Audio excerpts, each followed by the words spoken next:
Website पे blogs वगैरह नहीं है, आर्टिकल्स नहीं लिखे हुए, इस वेबसाइट पर प्रोडक्ट सेल हो रही है।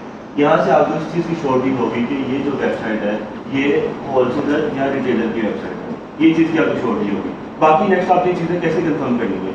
अगर आप इस वेबसाइट को स्क्रॉल डाउन करें तो आपके पास उधर बटन आ रहा होता है अबाउट अस का या कॉन्टैक्ट अस का बटन आ रहा होता है। आपने वहाँ से श्योर करना है कि ये जो वेबसाइट है ये होलसेलर है या रिटेलर है। ठीक है, रिटेलर और होलसेलर में डिफरेंस क्या होता है, कोई बताएगा?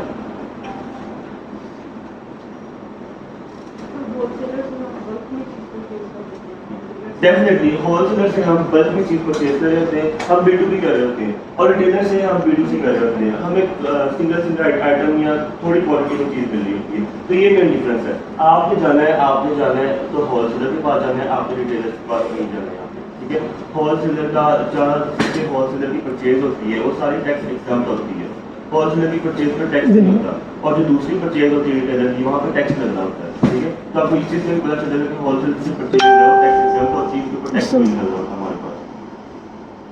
फिर ये चेक करने के बाद अब आपने इसका डाटा निकालना है। इस वेबसाइट का डाटा कैसे निकालेंगे? नंबर वन जो इसका नेम आ रहा है, इसका नेम आ रहा है OCIO स्टॉक के नाम से, OCIOstock.com। अभी जिस वेबसाइट का नेम है, आप इस वेबसाइट का नेम कॉपी किया और आपने अपने पास पुट कर दिया। आपकी जो एक्सेल शीट है, जो फाइल है, आपने पुट कर दिया, आपने वहाँ पुट कर दिया। उसके बाद सेकंड स्टेप जो हमारे पास आता है, इसको स्क्रॉल डाउन करें तो एंड पे आपके पास बटन आ रहा होता है हेल्प का, कॉन्टैक्ट अस का। ठीक है, कॉन्टैक्ट अस का जो आपके पास बटन आ रहा होता है, आपने उस पर क्लिक कर देना है। अब यहाँ पे कॉन्टैक्ट का मेरे पास बटन आ रहा है, मैंने यहाँ पे क्लिक कर दिया। अब यहाँ पे मेरे पास समटाइम उसका फोन नंबर आ रहा होगा, समटाइम मुझे उनकी ईमेल आ रही होगी, समटाइम मुझे उनका कॉन्टैक्ट फॉर्म आ रहा होगा। ठीक है, आपको कोई भी चीज़ मिल रही है, आपकी कोशिश करनी है कि आपको तीनों चीज़ें मिले। अगर आपको कोई भी एक चीज़ मिल रही है, आप यहाँ से क्लिक करके अपने पास एक्सेल शीट में पेस्ट कर देंगे। एक्सेल शीट बनाने का क्या फॉर्मेट है हमारे पास?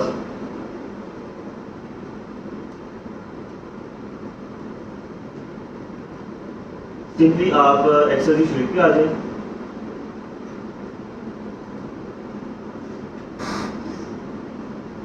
ठीक है, नंबर वन कॉलम पे आप लिखते हैं ब्रांड नेम। ठीक है,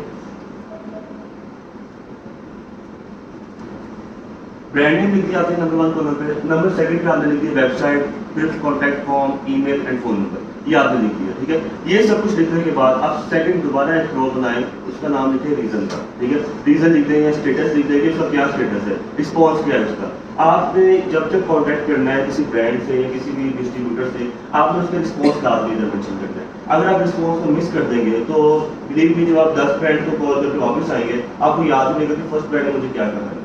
ठीक है, इसलिए रिस्पॉन्स लिखना सबसे ज़्यादा जरूरी है यहाँ पे। रिस्पॉन्स से ये फायदा है कि आपको पता होगा कि उस बंदे ने मुझे क्या लास्ट में कहा है। उसने मुझे कहा कि 10 जून को दोबारा वापस आना, तो मैं 10 जून को दोबारा वापस आऊँगा। ठीक है, तो ये रिस्पॉन्स लिखना बहुत जरूरी है यहाँ पे। और आपको कोई अप्रूवल नहीं दे रहा, तो हमने लास्ट में काफ़ी डिस्कशन की थी रेजिडेंट एफिशिएंसी रिपोर्ट पे, और लिंक्डइन की प्रोफाइल पे डिस्कशन की थी, आप उसके ऊपर जाए, वहाँ से रिस्पॉन्सिबिलिटी निकालें थे। अच्छा, नंबर वन तो आपने ब्रांड लिख दिया, इसके बाद वेबसाइट उसकी लिख दें, वेबसाइट क्या है, फिर आप उसका ईमेल लिख दें,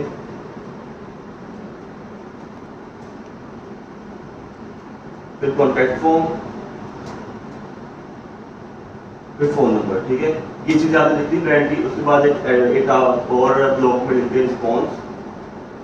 रिस्पॉन्स के बाद आप लिखें D1 stand for distributor number 1। ठीक है, डिस्ट्रीब्यूटर नंबर 1 लिख दिया, फिर सेम चीज़ें वेबसाइट, ईमेल, सारी चीज़ें वहाँ पे लिख दें। ठीक है, इस तरह आप इसको प्रोसेस करना है। आगे फिर D2 आ जाएगा, D2 डिस्ट्रीब्यूटर नंबर 2, D3।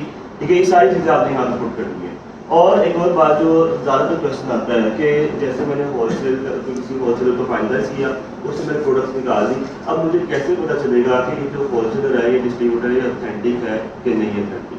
ये काफ़ी ज़्यादा क्वेश्चन आते हैं। ठीक है, इसका जो सबसे बेस्ट वे है, सबसे बेस्ट वे ये है कि आप ब्रांड से कंफर्म करें कि ये जो डिस्ट्रीब्यूटर है ऑथेंटिक है कि नहीं ऑथेंटिक। क्या कंफर्म कर सकते हैं, कैसे कर सकते हैं? ठीक है, नंबर वन आपके पास मेथड है ईमेल। ठीक है, ईमेल जल्दी देखते हैं। ईमेल में अगर आपको विदिन 48 आवर्स रिस्पॉन्स नहीं आता, अब बस सेकंड मेथड है कॉल का। आप ब्रांड को कॉल करके पूछते हैं, सिर्फ आपने कॉल करके ये बात करनी है कि हम इस डिस्ट्रीब्यूटर से परचेज करें, बल्क परचेजिंग करें, तो हमें ये बताएं कि डिस्ट्रीब्यूटर ऑथराइज है कि नहीं ऑथराइज। ठीक है, आपको ब्रांड ये बता देगा कि ऑथराइज डिस्ट्रीब्यूटर है, वहाँ पे आपकी सारी चीज़ें सब कंफर्म हो जाएगी। ठीक है, जो अनऑथराइज हो गए, अमेज़न उसकी इनवॉइसेस एक्सेप्ट नहीं कर रहा होता, इसलिए आपने ये चीज़ सबसे पहले मेक श्योर करनी है कि जो डिस्ट्रीब्यूटर है, अब जैसे मेरे पास यहाँ पे डिस्ट्रीब्यूटर्स का आया था, यहाँ पे मेरे पास डिस्ट्रीब्यूटर आया इसका OCIO स्टॉक के नाम से, ठीक है। OCIO स्टॉक के नाम से तो मेरा डिस्ट्रीब्यूटर है। अब ये मैंने ब्रांड से कंफर्म किया कि डिस्ट्रीब्यूटर मुझे बताओ ऑथेंटिक है, ऑथराइज है कि नहीं ऑथराइज, ठीक है। आपने ब्रांड से कोई एरर बात नहीं करनी, आपने सिर्फ ये बताना कि मैं उससे बल्क परचेजिंग कर रहा हूँ, ठीक है। सिर्फ ये बात आपने सिर्फ ब्रांड से करनी है और ब्रांड आपको कंफर्म कर देगा कि ऑथराइज है कि नहीं ऑथराइज। अब कॉल पे बता देगा या आपको ईमेल में बता देगा, रिस्पॉन्स कर देगा कि ऑथराइज है कि नहीं ऑथराइज, ठीक है। तो आप उसको ये भी बात कर सकते हैं, अगर ब्रांड आपको नहीं बता रहा, आप ये भी बात कर सकते हैं कि हम इससे बल्क परचेजिंग कर रहे हैं, हमने इससे $10,000 का ऑर्डर परचेज करना है, तो हमें रिस्क है कि ये स्कैम ना कर दे। उस तरह ब्रांड को बताएगा आपके पास भी, ठीक है।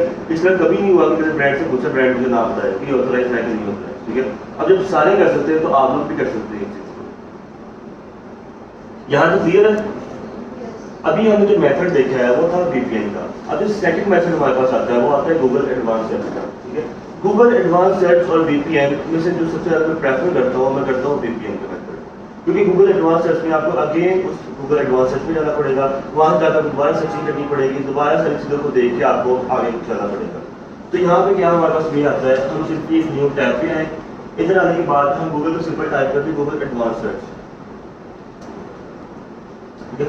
गूगल एडवांस सर्च टाइप करने के बाद आपके पास नेक्स्ट एक पेज आ जाएगा, वहाँ पे आप पहली वेबसाइट पे क्लिक करें तो आपके पास गूगल की जो एडवांस सर्च की ऑप्शन है वो आपके पास विजिबल होना शुरू हो जाएगी। अब नंबर 1 हमारे पास ये जो सर्च बार गूगल पे आ रही होती है, वो सर्च बार यहाँ पे इस मेथड से आ रही होती है, ठीक है। अब आपने जो चीज़ यहाँ पे फाइंड आउट करनी है, जैसे क्रियोला ब्रांड USA मैंने फाइंड आउट करना है, मैं यहाँ पे मेंशन कर दूंगा क्रियोला ब्रांड USA, ठीक है। यहाँ पे सिंपल मैं ये मेंशन कर दूंगा। अब बात थी कि हमारी लोकेशन चेंज होनी चाहिए, ठीक है। VPN क्या करता है, हमारी लोकेशन चेंज कर देता है, ठीक है, वरना हमारी लोकेशन होती है पाकिस्तान की। अब जैसे एग्जांपल लेते हैं कि कॉलगेट ब्रांड है, अब USA में वो ब्रांड रजिस्टर्ड है, पाकिस्तान में भी है। अगर पाकिस्तान से पहले कॉलगेट को सर्च करते हैं हमारे पास पाकिस्तानी वेबसाइट आएगी, पाकिस्तानी डिस्ट्रीब्यूटर एंड होलसेलर आएंगे। अब हमने जब US में सर्च करना है तो हमारे पास VPN होना चाहिए या हमारे पास गूगल एडवांस सर्च की ऑप्शन होनी चाहिए, और VPN फ्री ऑफ कॉस्ट है, ठीक है, पेड VPN नहीं है हमारे पास। यहाँ मैंने सिंपल लिख दिया क्रियोला ब्रांड USA। इसके बाद अगेन मैं नीचे आ गया, मेरे पास यहाँ पे ऑप्शन आती है रीजन की, ठीक है। रीजन की ऑप्शन में मैंने USA सेलेक्ट करना है। यहाँ से मैंने यूनाइटेड स्टेट को सेलेक्ट करना है कि मेरी जो सारी सर्चेज आए वो US की बेस पे सर्चेज आए, ना कि पाकिस्तानी बेस पे सर्चेज आए। यहाँ पे मैंने रीजन पे क्लिक किया, रीजन पे क्लिक करने के बाद मैंने स्क्रॉल करने के बाद कर दिया USA को सिलेक्ट, यूनाइटेड स्टेट में सेलेक्ट कर दिया, एडवांस सर्च को नहीं कर दिया। अब जो मेरा रिजल्ट आएगा, जो मेरा रिजल्ट VPN से आ रहा था वैसे रिजल्ट मेरे पास यहाँ पे भी आ रहा होगा, ठीक है। लेकिन ज्यादा जो बेस्ट मेथड है वो है VPN का। क्यों? क्योंकि VPN जब आपका ऑन है, किसी एक ग्रुप की प्रोफाइल पे VPN आपका ऑन है, तो आपको दोबारा VPN को ऑन ऑफ करने की जरूरत नहीं है। यहाँ पे आपको दोबारा जब न्यू सर्च करनी है, आपको दोबारा उस पेज पे जाने की जरूरत है, आपको वहाँ पे दोबारा डाटा इनपुट करने की जरूरत है, फिर आप आगे प्रोसीड कर सकते हैं। तो ज्यादा आसान जो है मेथड वो डेफिनेटली VPN का है, ठीक है। और इसके अलावा कोई क्वेश्चन? वेबसाइट में जो आपके आर्टिकल आते हैं वो कैसे पता चलेगा होलसेल का आर्टिकल बेसिकली आप कैसे कहते हैं चीज को है। अब आर्टिकल वो चीज होती है जहाँ पर सिर्फ उसमें ब्लॉग लिखा हुआ है, ब्लॉग मतलब कंटेंट सिर्फ लिखा हुआ है, ठीक है। कोई भी वेबसाइट जो मेरे जो नजदीक आती है तो मैं आपको दिखा देता हूँ। अब एग्जाम्पल आपको मैं देता हूँ इस वेबसाइट की।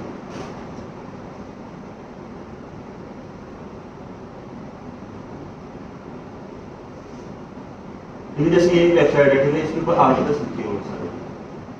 जैसे ये वेबसाइट है, सिर्फ आर्टिकल लिखे हैं, यहाँ पे हमें कोई नजर आ रही है, कोई प्रोडक्ट लगी हो, ठीक है, कोई प्रोडक्ट सेल हो रही हो, हमें ये चीज नजर नहीं आ रही, ठीक है। सिंपल टेक्स्ट के फॉर्म में आर्टिकल लिखे हुए, तो ये वेबसाइट हम पिक नहीं करेंगे कभी भी, ठीक है। अब इस वेबसाइट पे क्योंकि कोई सेल परचेज हो नहीं रही, इस वेबसाइट पे ना ये डिस्ट्रीब्यूटर है, ना रिटेलर है, ना ये ब्रांड है एक्सेल, ठीक है, तो इस वेबसाइट को हम यहाँ से छोड़ देंगे। इसको कहते हैं हम आर्टिकल या ब्लॉग वेबसाइट। यहाँ तक डर है सबको?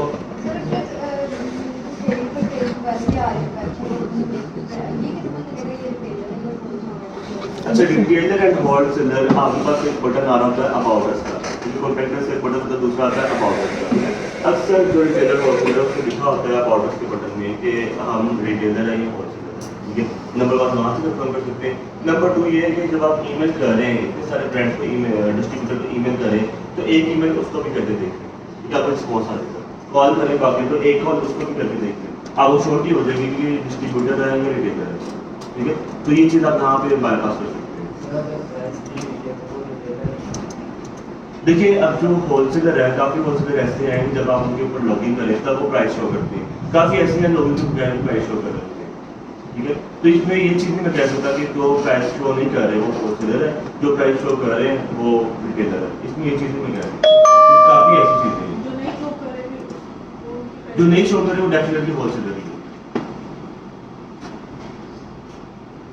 ब्रांड को कॉल करने का बेस्ट वे क्या है? अच्छा, नंबर वन जब आप ब्रांड को कॉल करते हैं, ठीक है, कुछ चीज़ों का आप अपने पास ध्यान रखें कि आपको जब ब्रांड को कॉल करनी है आपने सबसे पहले अपना इंग्लिश नेम को यूज़ करना है, ठीक है, जो सजेस्टेड मेथड है। कोई इंग्लिश नेम यूज़ करना है, जैसे मैं ब्रांड को कॉल करता हूँ, मैं नेम यूज़ करता था जेम्स, ठीक है, जेम्स यूज़ करता था। अब ब्रांड को जब मैं कॉल करता था मैं उससे सबसे पहले बात करता था, hello my name is James या hello I am James from XYZ LLC, कौन सी कंपनी है मेरी, ठीक है। वो कहते हैं या कहते हैं कि फ्रॉम सेल मैनेजर या purchase manager of XYZ LLC। वो कहने के बाद आपने आगे उससे बात करनी है, आगे आपने उससे फॉर्मल कम्युनिकेशन स्टार्ट किया, आगे उससे बात करें I hope you are fine, ठीक है। उसके बाद 1-2 सेकंड का पॉज करना, ठीक है, पॉज करें 1-2 सेकंड का। पॉज करने के बाद आप नेक्स्ट उससे करिए कि अगर वो जवाब देता है yes I am fine how are you, उसका उसके ऊपर जवाब देता है, ठीक है, आई एम फाइन टू या आई एम गुड। उसके बाद आपके पास जो नेक्स्ट स्टेप है, आप उसे कहेंगे the purpose of my call is to request for wholesale account, ठीक है। होलसेल अकाउंट की आप रिक्वेस्ट के बारे में उससे बात कर रहे हैं, ठीक है। तो उससे पूछे कि प्रोसीजर क्या है, ठीक है। उसे कहेंगे please let me know what the procedure, ठीक है। प्रोसीजर का पूछे, वो प्रोसीजर आगे जैसे आपको गाइड करता जाएगा, आप आगे प्रोसीड करते हैं, ठीक है। और जब आप कॉल कर रहे हो आपके पास लैपटॉप पे आपका EA नंबर है, ईस्टर्न सर्टिफिकेट नंबर है, आपका एड्रेस है, ठीक है, सारी चीज़ें आपके पास लैपटॉप पे ओपन हो, लैपटॉप पे ओपन हो या रिटर्न पे एक आपको प्रिंट आउट पड़ा हो कि ये चीज़ें मेरे पास है। और दूसरी जिस वेबसाइट के ऊपर आप कॉल कर रहे हैं, जिस वेबसाइट के ऊपर कॉल करें, जैसे क्रियोला ब्रांड है इसलिए कॉल करें, तो ये वेबसाइट आपके पास इधर ओपन होनी चाहिए, लैपटॉप पे वेबसाइट ओपन होगी। जैसे जैसे